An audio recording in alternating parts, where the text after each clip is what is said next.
함께 보실 하나님 말씀은 구약성경 역대하 5장입니다.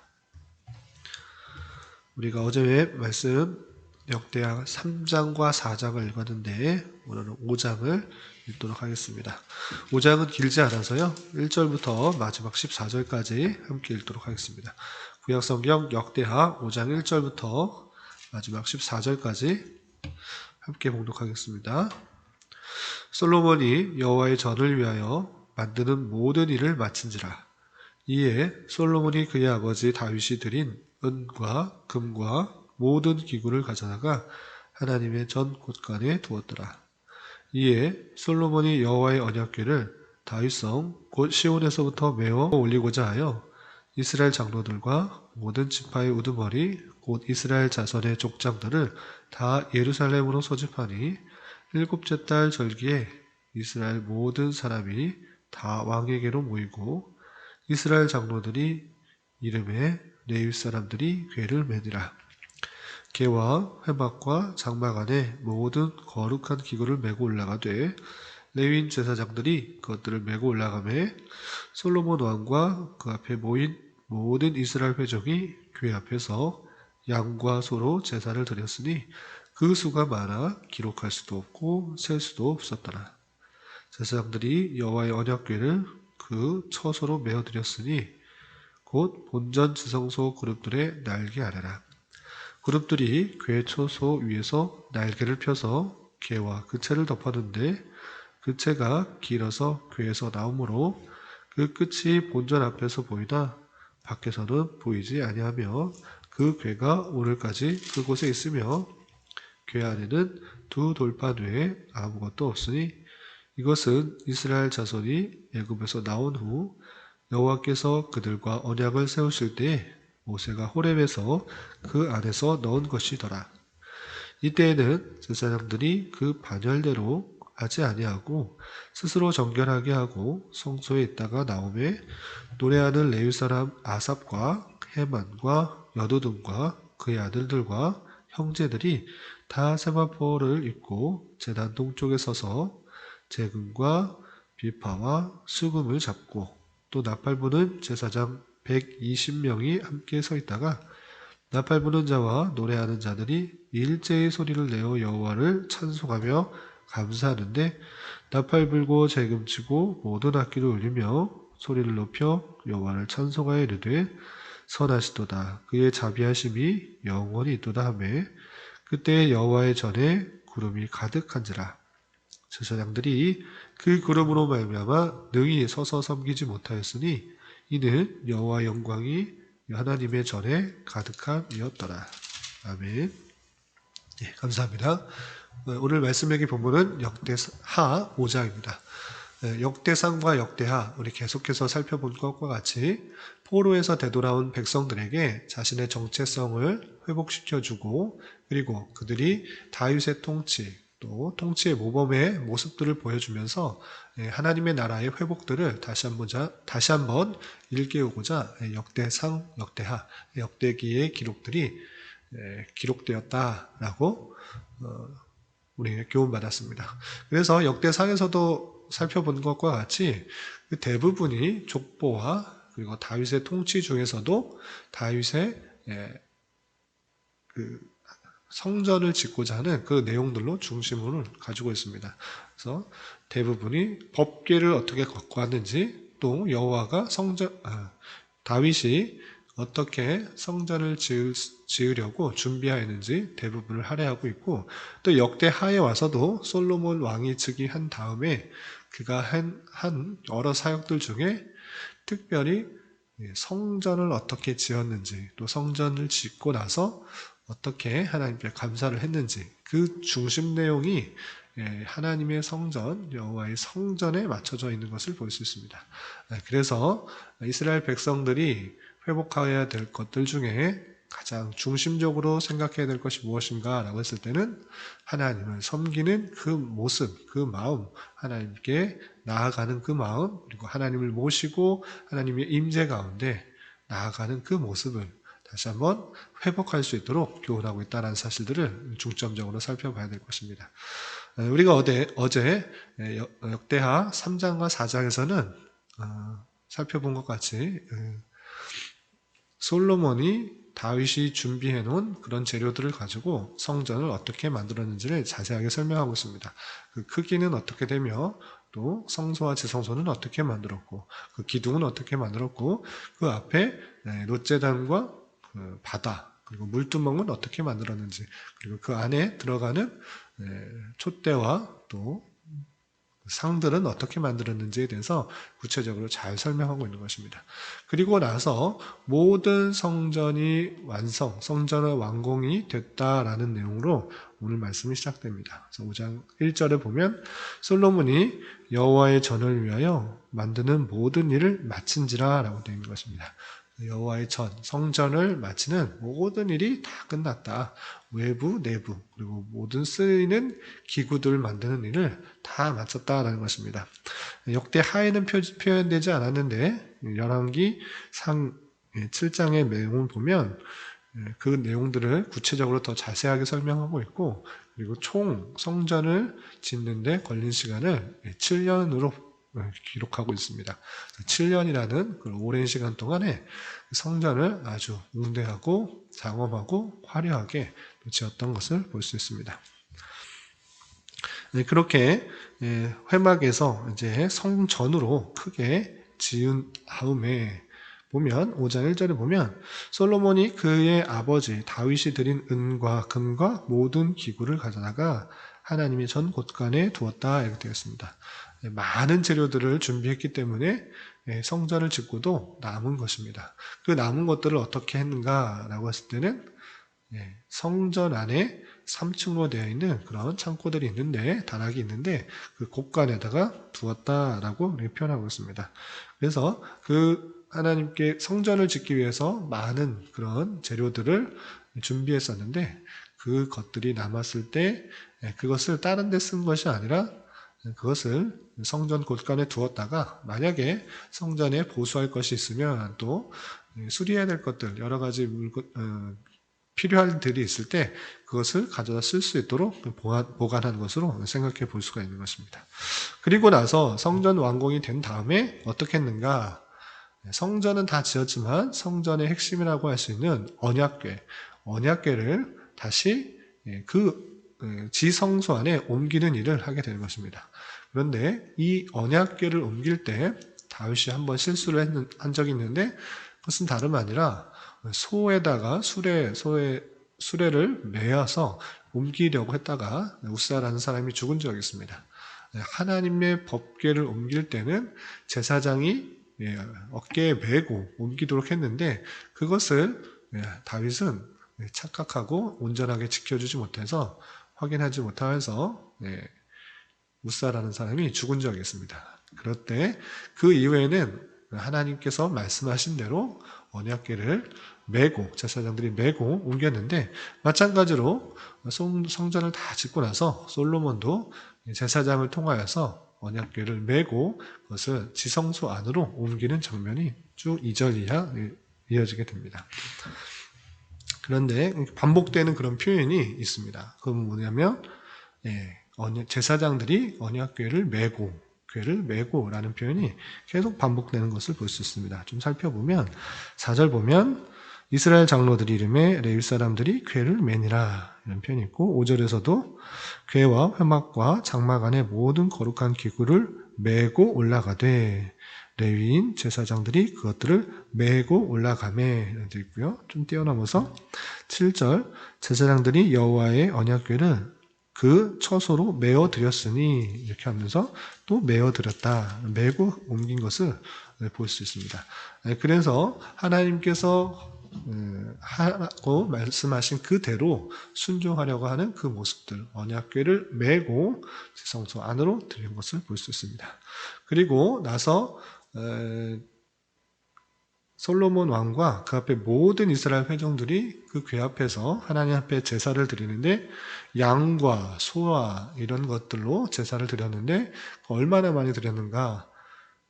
솔로몬은 1,000마리의 희생을 통해서 번제를 드렸는데 다윗도 마찬가지지만 그것보다 훨씬 더 많은 제물을 드렸기 때문에 그 제물이 얼마나 많은지 셀 수가 없었다 이런 표현도 있습니다. 6절 보면 솔로몬 왕과 그 앞에 모인 모든 이스라엘 회중이 궤 앞에서 양과 소로 제사를 드렸으니 그 수가 많아 기록할 수도 없고 셀 수도 없었더라라는 것입니다. 단순히 1,000마리의 희생보다 훨씬 많은 것입니다. 그래서 셀 수도 없고 기록할 수가 없었다라고 표현할 정도로 수많은 희생 제사를 통해서 하나님의 성전이 완공된 것을 축하하고 감사하는 일을 벌이는 것입니다.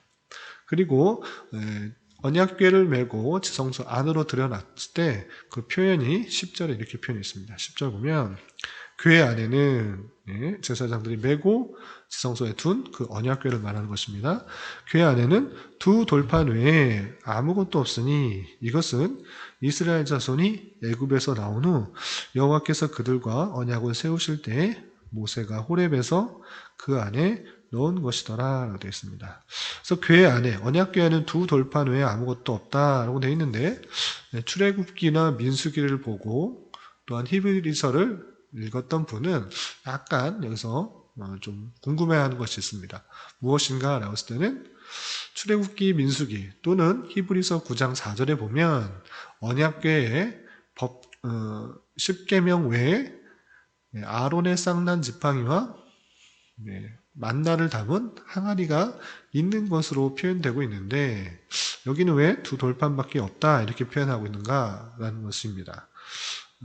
시간 관계상 찾아보진 않을 텐데 히브리서 9장 4절에 분명히 금향로와 사면을 금으로 싼 언약궤가 있고 그 안에 만나를 담은 금 항아리와 아론의 쌍난 지팡이와 언약의 돌판들이 있다라는 그런 표현이 있는데 여기는 왜 돌판 외에는 아무것도 없다 이렇게 표현되는가라고 했을 때 많은 사람들이 좀 의견이 좀 다르고 있습니다.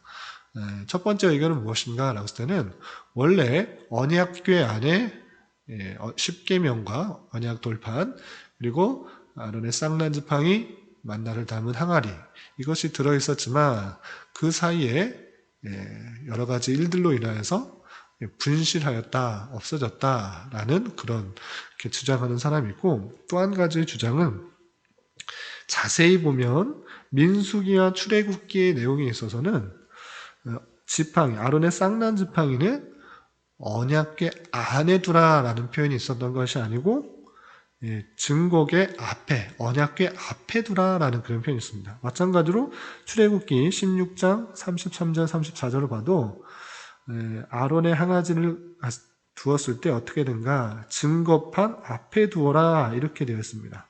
그래서 증거판 앞에 두었을 때 언약궤 안에 10계명 언약 증거판이 있는데 그 앞에라는 것을 그 언약궤 앞에 지성소 안에는 있지만 그 안에 있는 것이 아니라 밖에 두었다. 그런데 이것을 옮길 때 그 지성소에 있었던 언약궤는 그대로 옮겼고 나머지 것들은 두지 않았다. 이렇게 표현하는, 이렇게 주장하는 사람들도 있는 것입니다. 그래서 지성소 안에 이 세 가지는 있었지만 원래적으로 언약궤 안에 담긴 것은 한 가지다. 그래서 언약 10계명, 언약의 돌판, 두 돌판 이것밖에 없기 때문에 이것이 마땅한 것이다. 그래서 이것은 언약 증거궤 안에 있는 것은 돌판이고 그 밖에 그 앞에 둔 것이 쌍난 지팡이와 아론의 쌍난 지팡이와 만나를 담은 항아리다 이렇게 주장하는 그런 분도 있는 것입니다. 근데 어떤 것이 정확한 것인지는 구체적으로 할 수는 없습니다. 확실하지는 않습니다.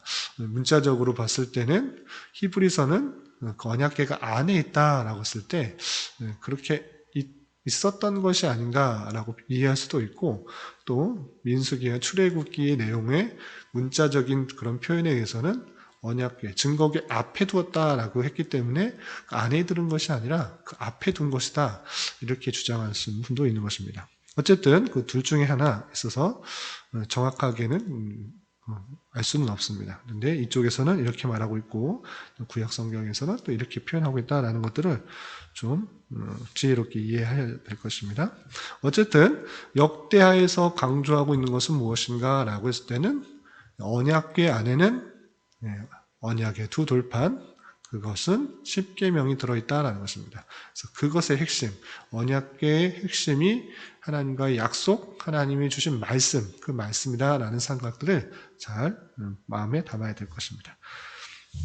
그렇게 언약궤를 지성소에 안치시킨 이후에 그 다음에 11절 이하 보면 하나님의 영광이 그들 가운데 가득하게 임한 것을 볼 수 있습니다. 11절 이때 제사장들이 그 반열대로 하지 아니하고 스스로 정결하게 하고 성소에 있다가 나오매 노래하는 레위 사람 아삽과 헤만과 여두둔과 그의 아들들과 형제들이 다 세마포를 입고 제단 동쪽에 서서 재금과 빗바와 수금을 잡고 또 나팔 부는 제사장 120명이 함께 서 있다가 나팔 부는 자와 노래하는 자들이 일제히 소리를 내어 여호와를 찬송하며 감사하는데 나팔 불고 재금 치고 모든 악기를 울며 소리 높여 여호와를 찬송하이르되 선하시도다 그의 자비하심이 영원히 있도다 하매 되어 있습니다. 원래 찬송하는 자 악기들 통해서 또 찬송하는 자가 수많은 사람들이 있었을 때 4,000명이 넘는 그런 사람들이 있었을 때 반을 나누어서 돌아가면서 그 일들을 섬기도록 했습니다. 그런데 처음 이렇게 언약궤를 성전이 완공되고 언약궤를 지성소에 두고 나서는 모든 사람들이 다 함께 모여서 악기를 불고 비파와 재금과 나팔을 불고 그리고 찬송하는 자들이 함께 다 모여서 하나님의 영광을 찬양하는 것입니다. 이렇게 하나님의 선하심과 자비하심 그 영광을 찬양할 때 어떤 일이 있었는가? 13절 마지막 부분 그때 여호와의 전에 구름이 가득한지라 했습니다. 구름이 왜 갑자기 나타나는가? 라고 했을 때는 하나님이 그것에 영광 중에 임재한다는 것들을 표현해 주시기 위하여 구름이 가득하게 만드신 것입니다. 그래서 14절 보면 제사장들이 그 구름으로 말미암아 능히 서서 섬기지 못하였으니 이는 여호와의 영광이 하나님의 전에 가득함이었다라고 되어 있습니다. 그래서 그 구름을 딱 보자 이것은 하나님의 영광이다. 하나님께서 우리와 함께 하신다라는 것들을 보여주시는구나 라고 했을 때 그 영광이 그 위엄이 너무나 크고 아름답고 그래서 서서 섬기지 못하고 하나님을 굽혀 하나님을 섬기며 찬양하며 나아가는 것입니다. 이렇게 성전을 완공하고 나서 제사장들이 언약궤를 지성소에 옮길 때 많은 사람들이 함께 찬송하고 제사 드리고 찬송하고 그럴 때 하나님의 영광이 임했다라는 사실들을 우리는 5장에서 살펴볼 수 있습니다. 이런 것을 통해 오늘날 어떻게 적용하면 좋을까라고 했을 때 많은 것들을 적용할 수 있겠지만 한 가지만 기억하면 좋겠습니다. 그것은 무엇인가? 앞에서도 계속적으로 교훈받았듯이 이 성전은 눈에 보이는 예배당, 교회당을 말하는 것이 아니라 하나님께서 우리와 함께 계시다라는 그런 것을 보여주시기 위해서 주어진 것이다 라는 것입니다. 그렇기 때문에 이스라엘 백성들에게 하나님이 함께 하신다라는 사실들을 잘 알아야 될 것이고 이것은 예수 그리스도로 말미암아 완성된 것입니다. 그렇기 때문에 성전은 예수 그리스도를 뜻하는 것이고 그 성전 대신 예수 그리스도께서 부활 승천하시고 또 우리가 예수 그리스도를 믿음으로 말미암아 주님께서 우리와 함께 계시기 때문에 우리 안에 주님께서 내재하시기 때문에 우리가 성전이다라는 것들을 알아야 될 것입니다. 그리고 가장 중요한 것, 오늘 말씀에 있어서 가장 중요한 것은 성전에 있어서 그 완성은 언약궤가 지성소에 들어가는 것이었고 그 언약궤에서의 핵심은 무엇인가 라고 했을 때는 두 돌파인 것입니다. 말씀의 두 돌판, 언약의 두 돌판, 하나님의 말씀이 중심이 되었다라는 사실입니다. 그렇기 때문에 우리가 하나님의 임재 가운데 살아간다, 하나님과 동행하며 살아간다 라고 했을 때 가장 중요한 것은 그냥 생각만 그런 것이 아니라 하나님의 말씀이 내 안에 있음으로 말미암아 하나님의 말씀을 항상 묵상하고 기억하고 되뇌이는 가운데 살아가는 것이 하나님의 임재 가운데 살아간다라는 그 사실입니다. 그냥 생각만으로 하나님께서 함께 계신다라고 하고 마음대로 살아가는 것이 아니라 하나님의 임재 가운데, 하나님의 동행 가운데, 하나님의 존전 앞에서 살아간다는 그 뜻은 하나님의 말씀을 내 앞에 두고 내 마음 가운데 두고 그 언약의 말씀들을 마음속 깊이 두며 그 말씀에 근거해서 살아가는 하루하루의 삶, 순간순간의 삶이 될 때 그것이 참다운 하나님의 임재 가운데 하나님을 동행하며 하나님의 존전 앞에서 코람대오하는 그런 삶이라는 사실들을 잊지 말아야 될 것입니다. 오늘 5장 10절에 그 궤 안에는 두 돌판 외에는 아무것도 없으니 그 궤의 핵심은 무엇인가? 라고 했을 때는 언약, 말씀이라는 사실들을 기억하며 우리가 하나님을 모시고 하나님의 임재 가운데 살아간다 할 때 말씀을 붙들며 하루하루 주어지는 말씀을 붙들며 우리에게 주어진 삶을 살아가는 그런 자세가 있어야 될 것입니다. 오늘 하루 살아가실 때 또한 남은 한평생 살아가실 때 하나님의 임재 가운데 하나님의 말씀을 붙들며 말씀 가운데 살아갈 수 있는 저와 여러분 우리 모두가 되시기를 주님의 이름으로 축복합니다. 기도하겠습니다. 하나님 아버지 감사합니다. 오늘 말씀을 통하여 솔로몬이 성전 건축을 끝내고 언약궤를 지성소로 옮기는 모습을 살펴보았습니다. 주님을 모시는 성전된 우리로서 하나님의 말씀이 우리 안에 있는지 잘 살펴보고 하나님 말씀을 부지런히 익히고 배워서 그 말씀의 임재 가운데 하루하루 살아가는 자 되게 하여 주시옵소서. 주님, 나라와 민족을 위해 기도합니다. 이 나라가 남과 북이 갈라져 정치적인 혼란과 또한 미국, 중국, 일본, 러시아 등 주변 열강들에 의한 이권 다툼들 속에서 경제적, 문화적 어려움을 겪고 있고 또한 코로나로 인한 혼란까지 더해져 많은 이들이 어려워하고 힘들어하고 있습니다. 주님, 이 나라를 붙들어 주시고 은혜 베풀어 주사 이 나라가 하나님 보시기에 아름다운 모습으로 날로 세워져 갈 수 있도록 인도하여 주시옵소서. 더욱이 이 나라의 위정자들이 자유와 민주와 평화 속에서 진정한 백성들을 위하는 바르고 투명한 정치를 잘할 수 있도록 주님 인도하여 주시고 차별금지법과 낙태법 등 하나님의 창조 질서를 파괴하는 법률들이 제정되지 않도록 지켜주시며 또한 하나님을 예배하며 찬양하는 신앙생활이 막히지 않도록 주장하여 주시옵소서. 더욱이 이 땅의 교회들이 이러한 어려운 시기에 빛과 소금으로서의 역할들을 잘 감당케 하여 주시고 각기 맡겨진 자리에서 하나님의 영광을 온전히 드러내는데 부족함이 없도록 인도하여 주시옵소서.